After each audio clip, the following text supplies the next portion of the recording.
नमस्ते सभी को, मैं ओम प्रकाश स्वामी बीएससी फाइनल ईयर फिजिक्स की क्लास के साथ फिर से हाजिर हूँ। क्वांटम मैकेनिक्स की बुक अपने चल रही थी, उसमें सेकंड यूनिट आज अपन स्टार्ट करेंगे जो एलिमेंट्री या बेसिक क्वांटम मैकेनिक्स है। इसके अंदर 3 टॉपिक आज अपन पढ़ेंगे। पहला है द्रव्य तरंग या मैटर वेव, सेकंड है तरंग फलन या अवस्था फलन और थर्ड है तरंग फलन के गुणधर्म। सबसे पहले अपन स्टडी करेंगे तरंग फलन की, द्रव्य तरंग के बारे में। मैटर वेव क्या होती है? कोई भी कण है, द्रव्य का मतलब पार्टिकल या कण से है, कोई भी कण है उससे संबद्ध या सहचारी एक तरंग अवश्य होती है, उससे एसोसिएट एक वेव होती है जिसका नाम द्रव्य तरंग है, मैटर वेव है। इसकी प्रायोगिक जो पुष्टि है द्रव्य और तरंग रूपों के आपस में एक दूसरे से समायोजित होने की जो पुष्टि है वो डी ब्रोगली और डेविसन जर्मन प्रयोगों के अंदर हो चुकी है। नेक्स्ट इसके बाद में अपन स्टार्ट करेंगे वो है तरंग फलन या अवस्था फलन क्या है। बेसिक क्वेश्चन इसमें से बनता है, छोटा प्रश्न लगभग हर साल आता है और आएगा कि तरंग फलन या अवस्था फलन क्या होता है। तो फिजिक्स के अंदर जो क्वांटम मैकेनिक्स है, क्लासिकल मैकेनिक्स में तो एक व्यक्ति यहां खड़ा है तो उसका फिजिकल जो स्वरूप है उसके द्वारा उसको डिनोट किया जा सकता है, लेकिन क्वांटम मैकेनिक्स में उसको उससे रिलेटेड जो द्रव्य तरंग होगी उसके द्वारा उसको क्या है डिनोट किया जाएगा।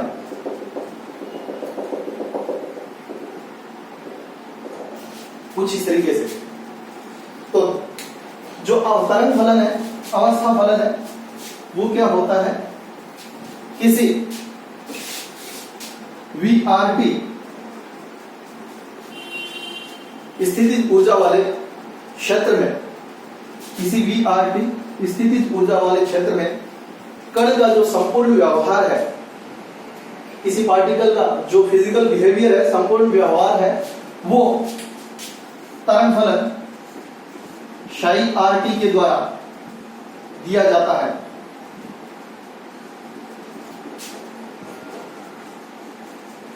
psi RT के द्वारा दिया जाता है और इस psi को अपन बोलते हैं तरंग फलन या अवस्था फलन। जिस जगह पर psi का मान जितना ज्यादा होगा उस जगह पर कण के पाए जाने की प्रायिकता भी क्या है उतनी ही ज्यादा होती है। psi है वो कण के संपूर्ण व्यवहार को बताता है। psi एक सम्मिश्र राशि है, कॉम्प्लेक्स राशि है। psi का जो स्क्वायर है वो प्रायिकता घनत्व को डिनोट करता है। psi का जो स्क्वायर है वो प्रायिकता घनत्व को डिनोट करता है। प्रायिकता घनत्व P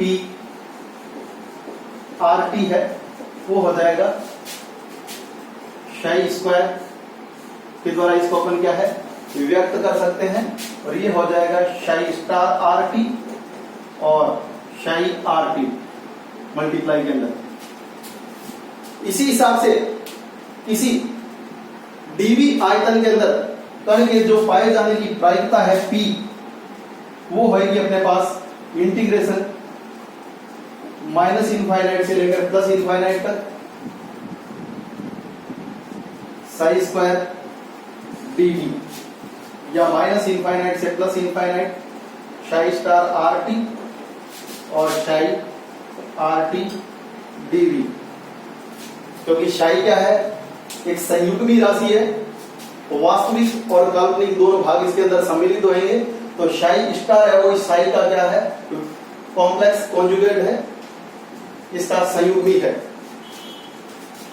ये तो बेसिक डेफिनेशन हो गई है तरंग फलन और इसके बारे में कुछ सामान्य जानकारी थी। अब तरंग फलन की जो प्रॉपर्टीज है वो अपन स्टडी करते हैं, वो भी कंपटीशन में और एग्जाम में दोनों में पूछी जाती है।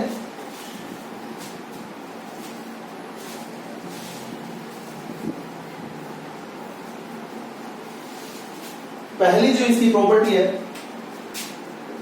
कि psi सिंगल वैल्यूड होना चाहिए, एक मानी होना चाहिए। psi must be single valued, that means psi और t के बीच में एक ग्राफ खींचे और कुछ इस तरीके का ग्राफ अगर दिया हुआ है तो इसका मतलब ये ग्राफ अस्तित्व में psi के लिए नहीं होगा, क्योंकि एक पर्टिकुलर टाइम के लिए 1, 2 और 3 psi के जो मान आ रहे हैं ऐसा नहीं होना चाहिए।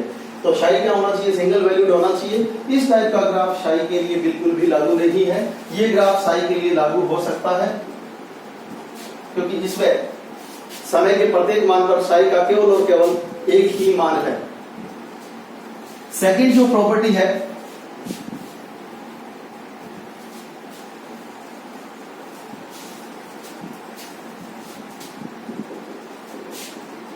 साई कंटिन्यूस सतत होना चाहिए, कहीं पर भी ब्रेक हुआ डिस्क्रीट नहीं होना चाहिए। दैट मीन्स अगर साई कुछ इस तरीके से दिया हुआ है तो ये संभव नहीं है, क्योंकि साई का मान इस पर्टिकुलर टाइम से लेकर यहां तक कंटिन्यू है, उसके बाद में साई टूट रहा है और फिर इसका मान कंटिन्यू हो रहा है, ऐसा नहीं होना चाहिए। ये ग्राफ अस्तित्व में नहीं है।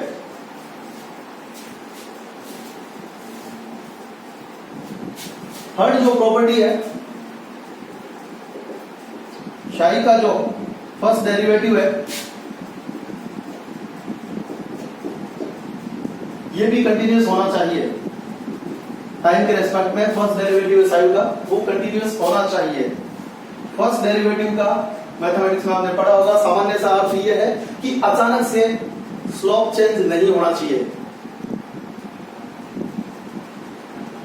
सांतत्यता और अवकलनीयता आपने 12th मैथमेटिक्स में पढ़ी है और हो सकता है मैथमेटिक्स ग्रेजुएशन में भी हो। तो फर्स्ट डेरिवेटिव के सतत होने का तात्पर्य यही है कि कहीं पर भी अचानक से स्लोप नहीं आना चाहिए, जैसे इस हिसाब से है। तो इसमें क्या है, इस पर्टिकुलर पॉइंट पर और इस पर्टिकुलर पॉइंट पर अचानक से स्लोप क्या हो रहा है, चेंज हो रहा है। मतलब यहां पर इसका फर्स्ट डेरिवेटिव कंटिन्यूअस नहीं है इन दो बिंदुओं पर। तो इस टाइप का ग्राफ भी अस्तित्व में नहीं होना चाहिए। नेक्स्ट है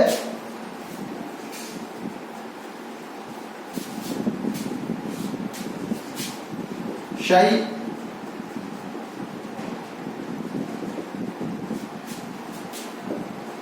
परिमित होना चाहिए एवं अनंत पर शून्य होना चाहिए। तो परिमित का मतलब तो ये है कि अगर ग्राफ इस हिसाब से दे रखा है आपको तो ये संभव नहीं है, क्योंकि जैसे जैसे टाइम बढ़ रहा है ग्राफ इनफाइनाइट की ओर जा रहा है, अपरिमित बन रहा है। और दूसरा साई का मान क्या होना चाहिए, अनंत पर जीरो होना चाहिए। वो भी इस ग्राफ के द्वारा दिखाई दे रहा है कि जैसे जैसे अनंत की ओर टाइम बढ़ रहा है साई का मान जीरो के बजाय बहुत ज्यादा बढ़ रहा है, ऐसा भी नहीं होना चाहिए। तो ये साई की जो 4 या 5 प्रॉपर्टीज है बेसिकली अपने को ध्यान में रखनी है, कंपटीशन में भी आती है और अपने यूनिवर्सिटी एग्जामिनेशन में भी आएगी। नेक्स्ट इसी लेक्चर में एक चीज और अपन पढ़ते हैं, साई के प्रसमानीकरण की शर्त, तरंग फलन के प्रसमानीकरण की शर्त।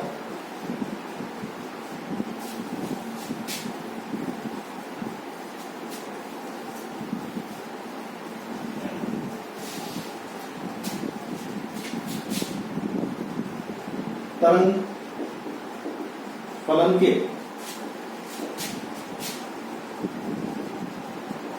प्रसमानीकरण की नॉर्मलाइजेशन कंडीशन। प्रसमानीकरण की शर्त ये होती है कि किसी भी क्षेत्र के अंदर जो साई के पाए जाने की प्रायिकता है उसका अधिकतम मान कितना होना चाहिए, 1 होना चाहिए। Sai star R T, psi R T dv = 1 होना चाहिए।